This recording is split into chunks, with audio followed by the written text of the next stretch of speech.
Tetapi saudara yang kasih, Tuhan juga telah berjanji melalui nabi-nabinya, melalui Nabi Yesaya, ya, berkata saudara yang kasih, bahwa seorang anak telah lahir, lambang pemerintahan ada di atas bahunya. Dia disebut orang penasihat ajaib, Allah yang perkasa, Raja Damai.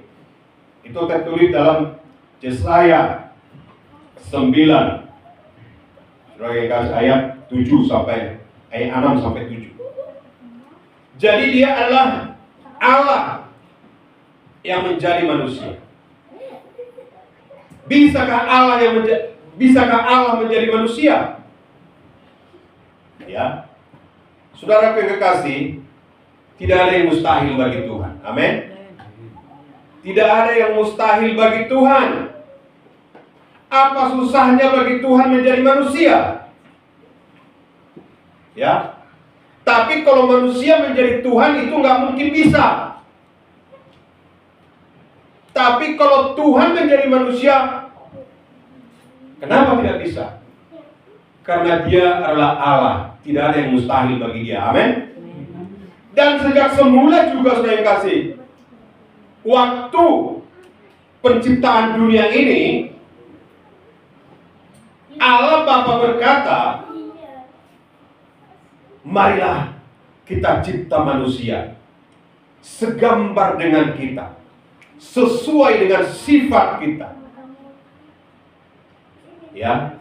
Pertanyaannya, kepada siapakah Allah berkata demikian? Ya. Kepada siapakah Allah yang berkata demikian?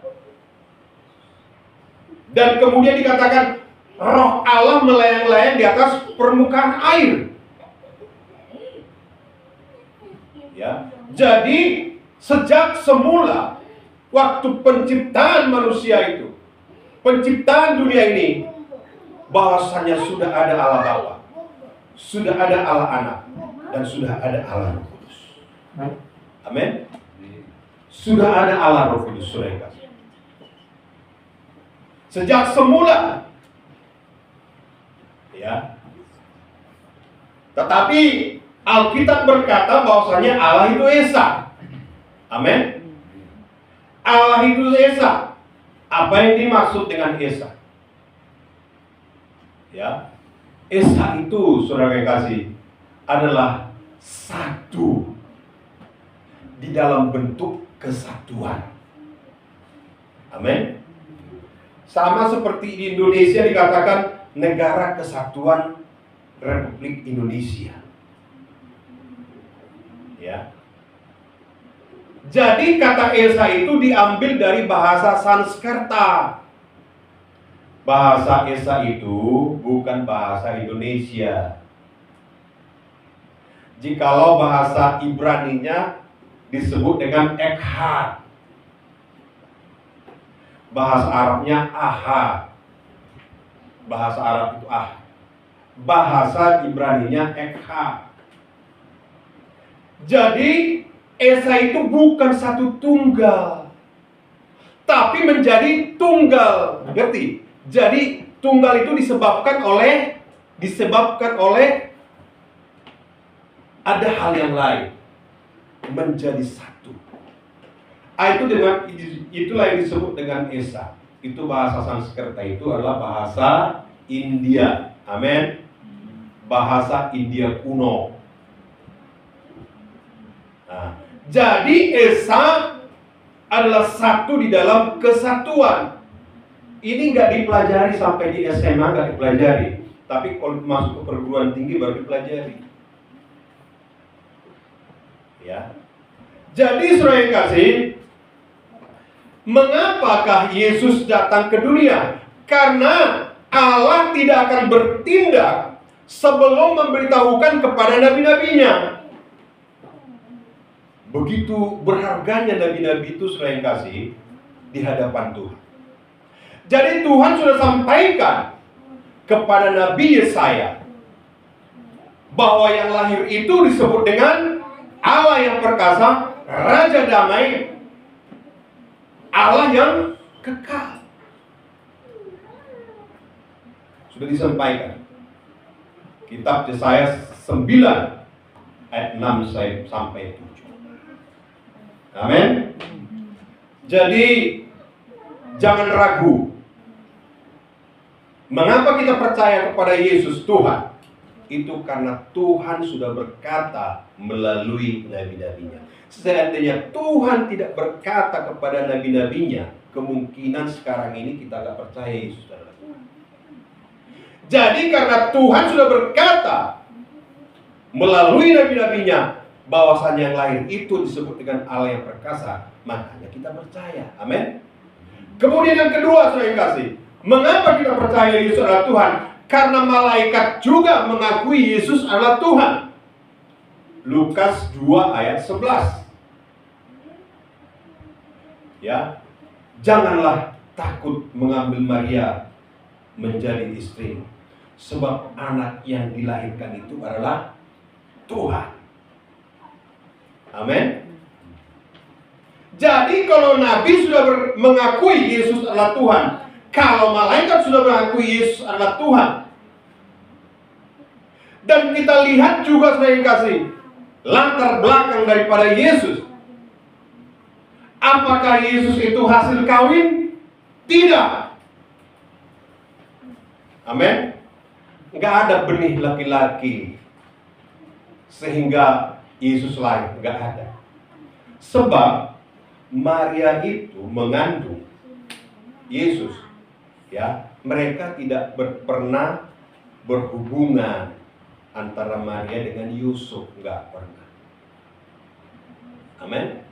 Makanya disebut dengan yang di rahim Maria disebut dengan roh Allah, ruah. Ibrani-nya disebut dengan ruah. Bukan Ibrani, Arab ya. Jadi yang lahir itu adalah Allah yang menjadi manusia. Jangan ragu akan hal ini. Ragu akan hal ini putus keselamatan, gak masuk dalam kehidupan yang kekal. Sebab firman Tuhan berkata dalam Kisah 4 ayat 12, sebab di bawah kolong langit ini tidak ada nama lain yang diberikan kepada manusia yang olehnya kita dapat diselamatkan. Nggak ada. Dan kemudian saudara yang kasih, akulah jalan dan kebenaran dan hidup. Tidak ada seorang pun yang sampai kepada Bapa. Kerajaan Bapa itu di sorga. Tidak ada seorang pun yang sampai kepada kerajaan Bapa kalau tidak melalui Yesus. Amin. Jadi Yesus adalah perantara antara manusia dengan Allah. Amin. Yesus adalah perantara, gak ada yang lain. Sebab firman Tuhan berkata seorang kali di dalam Lukas 24 berkata, kalau ada orang mengaku ya rasul atau nabi setelah Yohanes, maka itu bukan kebenaran. Amin. Saudara yang kasih, hari ini kita akan dengarkan firman Tuhan tentang cara hidup jemaat mula-mula yang berdampak pada saat ini. Mari kita baca kitab kita dari Kisah Rasul pasal 2 ayat 41. Saya akan membacakan ayat ganjil, nanti saudara ayat genap.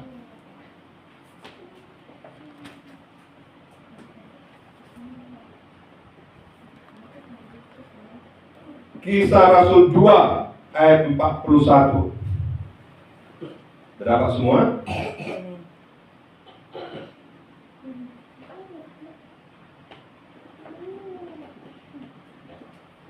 Saya akan membacakan ayat 41.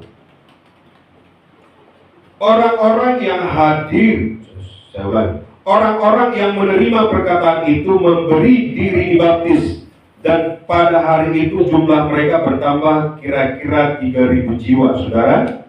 Mereka bertekun dalam mengajar rasul-rasul dalam persekutuan, dan mereka selalu berkumpul untuk memecahkan roti dan berdoa.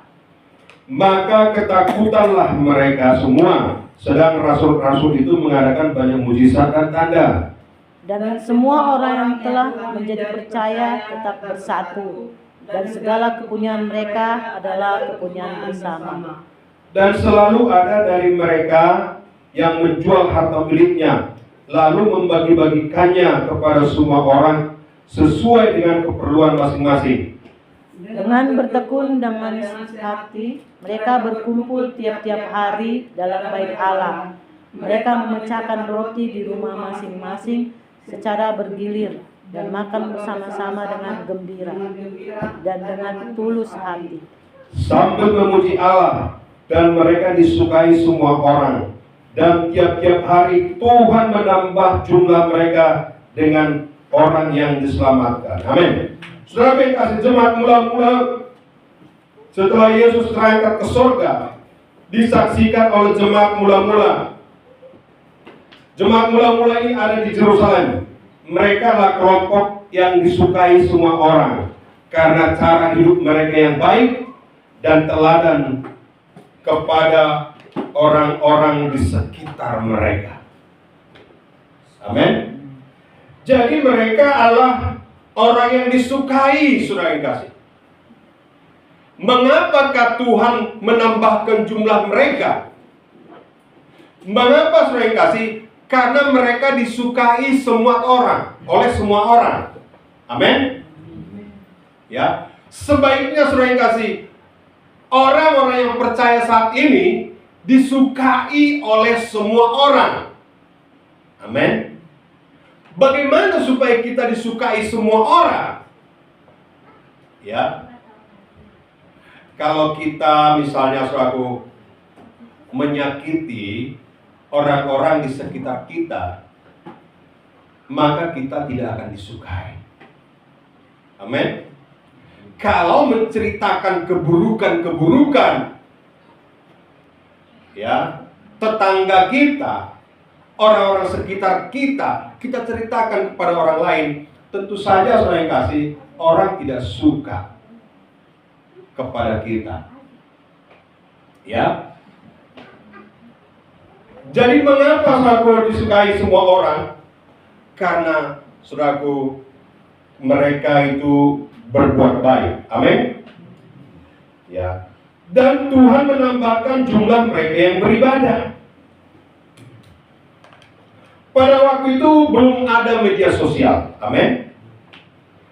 Pada waktu itu saya kasih, belum ada yang namanya teknologi informasi. Sekarang ini zamannya adalah teknologi digital, teknologi komputer, teknologi internet begitu cepat sekali. Ya, kalau dulu belum ada yang seperti itu. Ya, jadi dari mana orang bisa datang menjadi percaya, saudara yang kasih? Tentu saja dari mulut ke mulut. Amin. Dari mulut ke mulut. Mereka terkenal baik, disukai oleh semua orang. Ya. Oleh sebab itulah maka mereka semakin lama semakin bertambah. Dan dikatakan saudara di ayat 41 tadi kita baca, saya baca ulang, orang-orang yang menerima perkataan itu memberi diri dibaptis, dan pada hari itu jumlah mereka bertambah kira-kira 3.000 jiwa. Amin. 3.000 jiwa. Kalau zaman itu belum ada teknologi digital seperti sekarang ini, ya, sekarang ini sudah ada teknologi digital. Amin. Sudah ada teknologi informasi yang begitu cepat sekali. Ya. Sebenarnya sudah kasih saat ini kita sudah dengan mudah bisa memberitakan firman Tuhan lewat media sosial. Amin. Bisa lebih cepat. Ya. Kalau saya selalu saya posting firman Tuhan, saya bagikan selalu, saya bagikan selalu. Ya. Dan juga saudaraku, orang yang mendengar, yang tahu firman Tuhan, misalnya kita bagikan firman Tuhan yang berkata, karena begitu besar kasih Allah akan dunia ini, sehingga ia mengaruniakan anaknya yang tunggal. Kita sebarkan di media sosial. Orang membaca, saudara yang kasih, mereka akan mengerti bahwa kasih Tuhan itu sangat besar. Amin. Dan di saat mereka tahu, melihat mereka baca itu, saudara yang kasih, mereka datang kepada Yesus. Datang, saudara yang kasih, bertanya kepada orang-orang yang sudah percaya. Bertanya kepada saudara, bagaimana dosaku yang banyak ini, cara menyelesaikan bagaimana? Saudaraku, mereka akan bertanya demikian. Karena masalah manusia yang terbesar adalah dosa. Amin. Dia berusaha keluar dari dosa itu, tapi tidak bisa, tidak mampu. Kenapa? Karena tidak ada Roh Kudus di dalam dirinya. Ya. Oleh sebab itulah diperlukan, saudara kasih, anak-anak Tuhan, diperlukan saudara dan diperlukan saya. Kita dipilih untuk mengasihi. Amin. Kita dipilih untuk peduli. Jadi kalau dahulu tidak ada media informasi yang seperti ini, tapi sekarang sudah bisa kita manfaatkan. Amin. Jadi mari beritakan firman Tuhan lewat media sosial. Ya, beritakan kasih Tuhan lewat media sosial. Ya. Mengapa mereka disukai oleh semua orang? Apa yang membuat mereka cepat bertumbuh? Saudaraku, yang pertama, mereka bertekun dalam pengajaran rasul-rasul. Dalam Kisah Rasul 2:42 dikatakan, mereka bertekun dalam pengajaran rasul-rasul dan dalam persekutuan, dan mereka selalu berkumpul untuk memecahkan roti dan berdoa. Amin. Jadi pertumbuhan jemaat mula-mula, saya kasih, karena mereka bertekun di dalam pengajaran rasul-rasul, dan juga mereka berkumpul untuk memecahkan roti. Saudara, ketekunan akan menghasilkan tahan uji. Ya, dalam Roma 5:3 dikatakan, dan bukan hanya itu saja, kita malah bermegah juga dalam kesesaran kita, karena kita tahu bahwa kesesaran itu menimbulkan ketekunan, dan ketekunan itu menimbulkan tahan uji, dan tahan uji menimbulkan pengharapan. Ya, jadi ketekunan itu menimbulkan tahan uji. Amin. Saudaraku, anak-anak sekolah yang bertekun, ya, akan mendapat hasil ketekunannya, lulus dari sekolah. Amin. Petani yang bertekun akan menghasilkan hasil tanamannya, akan panen. Amin. Saudara yang kasih, kalau kita bertekun, kita juga akan menerima hasil ketekunan kita itu. Ya. Suatu saat Yesus datang ke dunia dan berkata, sabarlah hai hambaku yang setia, engkau telah melakukan perkara yang kecil, ya, maka kepadamu akan diberikan perkara yang besar. Amin. Kepadamu akan diberikan perkara yang besar. Bertekun. Jadi mengapa jemaat mula-mula ini bertumbuh cepat? Karena mereka bertekun. Amin. Ya.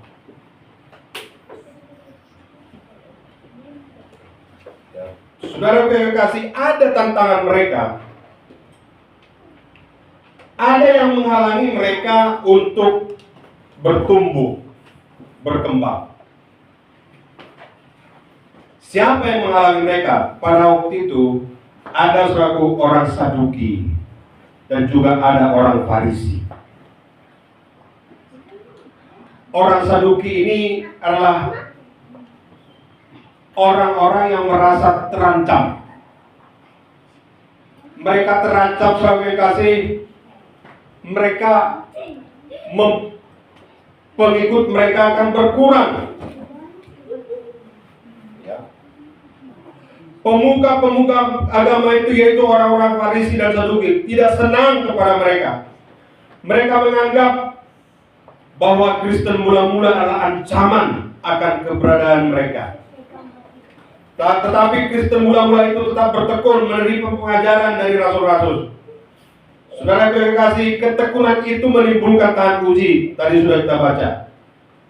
Ya, tekunlah. Orang yang bertekun akan menuai hasil ketekunannya. Ya. Ibadah yang tekun pasti mendapat iman yang kuat. Amin. Jangan kadang ibadah, kadang tidak. Mengapa iman orang itu bisa timbul tenggelam? Karena kadang ibadah, kadang tidak. Amin. Seharusnya kita memprioritaskan Tuhan, mengutamakan Tuhan dari semua apa yang kita kerjakan. Jadi bukan diri kita yang kita utamakan. Amin. Bukan kelompok kita yang kita utamakan, tetapi saudara kasih mengutamakan Tuhan. Ya, utamakan Tuhan. Ya. Kemudian yang kedua, mengapa jemaat mula-mula ini bertumbuh? Karena mereka bersehati dan bersatu. Amin. Karena mereka bersehati dan bersatu. Dalam Kisah Rasul 2 ayat 43 dikatakan, maka ketakutan mereka semua, sedang rasul-rasul itu mengadakan banyak mujizat. Nah, pada waktu itu terjadi mujizat banyak setelah hari Pentakosta. Amin. Mereka berdoa bersama-sama. Lalu rasul-rasul itu juga mengadakan mujizat. Ada orang lumpuh didoakan berjalan. Ya.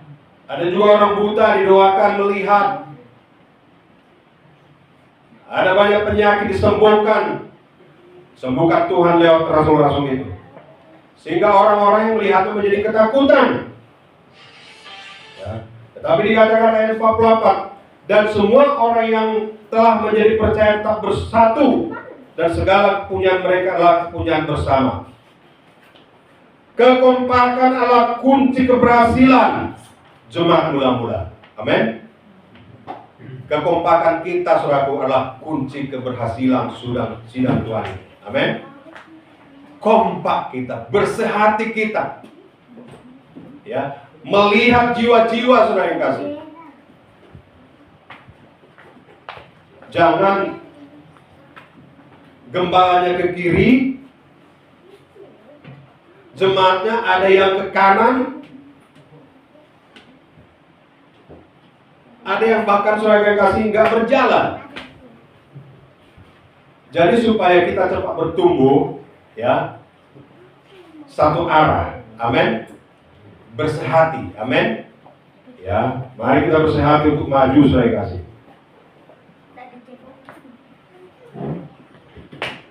Dalam Matius dikatakan, Matius 18 ayat 19, saya katakan kepada saudara, dan lagi aku berkata kepadamu, jika dua orang daripadamu di dunia ini sepakat meminta apapun juga permintaan mereka itu akan dikabulkan oleh Bapakku yang di surga. Bersehati kunci doa kita dikabulkan oleh Tuhan. Amin. Bersehati kita, saudara. Ayat 20 dikatakan, sebab di mana 2 atau 3 orang berkumpul dalam namaku, di situ aku ada di tengah-tengah mereka. Jadi Tuhan ada di tengah-tengah kita. Amin. Kita lebih daripada 2 orang di sini. Dan Kisah Rasul 1 ayat 14 dikatakan, mereka semua bertekun dengan sehati dalam doa dan bersama-sama dengan beberapa perempuan serta Maria ibu Yesus dan saudara-saudara Yesus. Jadi saudaraku, ketekunan, ya, bersehati. Amin. Mari kita bersehati, saudara kasih. Kemudian yang ketiga, mengapa jemaat mula-mula itu begitu berhasil? Karena mereka murah hati. Amin. Mereka murah hati, saudara kasih. Kadang kalau ibu-ibu, saya bingung juga saudaraku melihat ibu-ibu. Kadang ibu-ibu ini berangkat ke pasar, harga beras 148.000, tapi masih keliling lagi semua itu mencari yang lebih murah. Barangkali yang ada yang harganya 147.000. Iya. Barangkali ada beras yang harga 147.000. Ya. Lalu saudara yang kasih, pasar yang begitu luas dikelilingi. Itulah ibu-ibu. Dia nggak dapat, dia akan kembali lagi ke situ, ke tempat dia menawar awal yang harga 148.000. Lalu ibu ini pun membayar dengan uang 150.000. Dibayar uang 150.000. Ya. Bisa nggak jadi tuh kalau nggak ada kembalinya 2.000 lagi.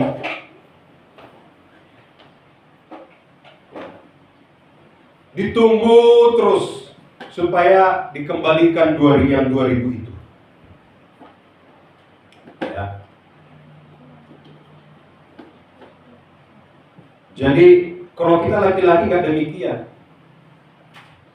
Kalau kita laki-laki, misalnya 148.000, kita kasih 150.000, kita biasanya sudah langsung pergi. Udah nggak apa-apa, ambil aja. Begitu kalau laki-laki. Tapi kalau perempuan enggak. Kalau perempuan itu ditunggunya lama, itu yang 2.000. Ya. Alkitab berkata murah hati. Amin. Murah hati, saudara yang kasih.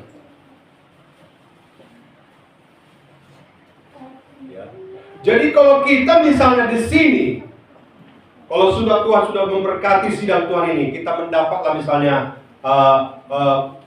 dari persembahan atau dari persepuluhan, atau dari mana kita dapat misalnya. Ya, kita juga perlu bertindak murah hati. Ada orang-orang yang belum percaya kepada Yesus di tempat ini, nggak seiman dengan kita. Apa salahnya kita beri? Iya, nggak ada salah. Kita beri kepada mereka. Ya. Saya nggak terlalu saudara yang kasih dikuasai oleh uang. Ada uang atau tidak bagi saya sama aja. Nggak ada terlalu permasalahan bagi saya ada atau tidak ada uang. Ya. Jadi murah hati, amin, memberi saudara. Jangan terlalu beli. Alkitab berkata, berilah maka kepadamu akan diberi. Iya, berilah maka kepadamu akan diberi.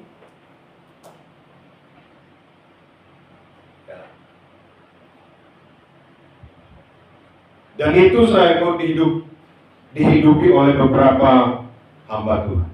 Hamba Tuhan juga banyak juga yang pelit. Dikiranya gereja itu perusahaan. Iya.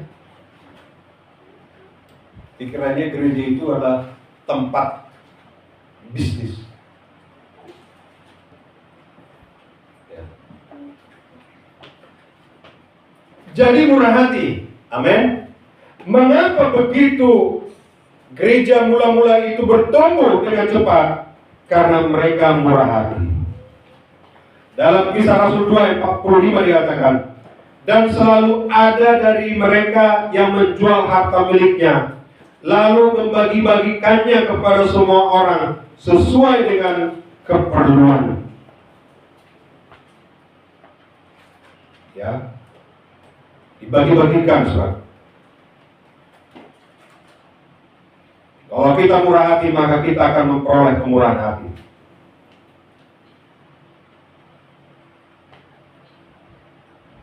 Amin.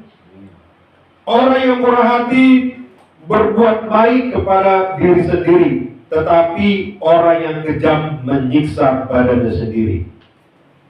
Amsal 11 ayat 17. Matius 5 ayat 7 dikatakan, berbahagialah orang yang murah hatinya, karena mereka akan beroleh kemurahan. Berbahagia, saudara, orang yang murah hati, karena mereka akan beroleh kemurahan. Murah hati. Amin. Jangan terlalu pelit. Ada orang yang mengirit sampai seirit-iritnya, tapi tetap berkekurangan. Kitab Amsal berkata demikian. Dihemat sehemat-hematnya, tetapi tetap berkekurangan. Tetapi ada orang yang menyebarkan harta, tetapi tetap berkelimpahan. Amin. Berkelimpahan, saudara. Jangan pikir kalau aku pelit sekali, maka makin banyaklah uang yang kusimpan. Itu teori ekonomi. Amin. Dengan modal yang sekecil-kecilnya dapat untung yang sebesar-besarnya. Itu teori ekonomi. Tapi teorinya Tuhan beda. Tuhan berkata, berilah maka kepadamu akan diberi. Carilah maka engkau akan mendapat. Ketoklah maka pintu akan dibukakan bagimu. Ya. Berilah maka kepadamu akan diberi. Coba dicek dulu orang-orang yang kaya itulah saya bilang, orang-orang yang berhasil lah kita lihat. Coba dicek dulu, mereka pelit atau enggak? Enggak, sudah. Ya. Justru sudah saya kasih, kalau kita memberi, maka kepada kita Tuhan akan memberi. Amin. Tuhan pasti memberikan kepada kita saudara.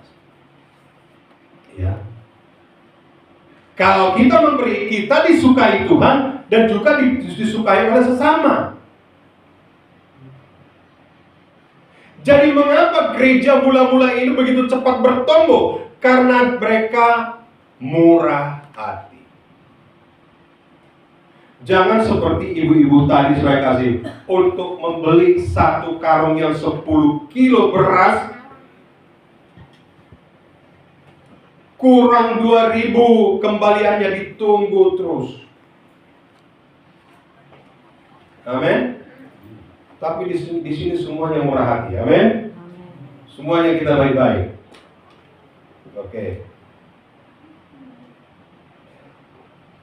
Amsal 11 ayat 24. Ada yang menyebar harta tetapi bertambah kaya. Nah, ini dia. Disebarkan hartanya menjadi kaya. Ada yang menghemat secara luar biasa namun selalu berkekurangan. Itu kitab Amsal berkata, disebarkan hartanya tetapi tetap berkelimpahan. Dihemat sehemat-hematnya tetap kekurangan. Ya. Ayat 25 dikatakan Amsal 11. Siapa banyak memberi berkat, diberi kelimpahan. Siapa memberi minum, ia sendiri akan diberi minum. Amin. Siapa banyak memberi berkat, diberi kelimpahan. Siapa memberi minum, ia sendiri akan diberi minum. Jadi kunci pertumbuhan sidang mula-mula karena mereka murah hati.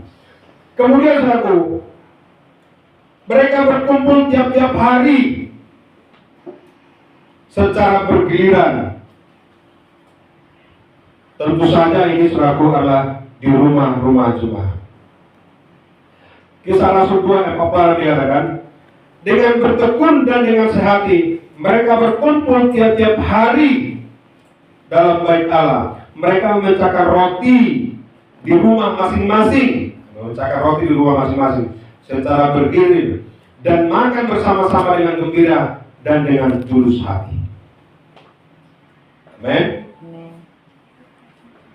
Jadi kelompok sel kita itu Al-Tabiyah. Amin. Ya. Bergilir saudara. Nanti kita akan adakan lagi kelompok sel. Kita belum adakan karena masih hujan. Nanti udah selesai hujan, sepertinya udah mau selesai ini, kita akan adakan lagi. Ayat 47 dikatakan, sambil memuji Allah dan mereka disukai semua orang. Dan tiap-tiap hari Tuhan menambahkan jumlah mereka dengan orang yang diselamatkan. Amin. Sambil memuji Allah dan mereka disukai semua orang. Dan tiap-tiap hari Tuhan menambahkan jumlah mereka dengan orang yang diselamatkan.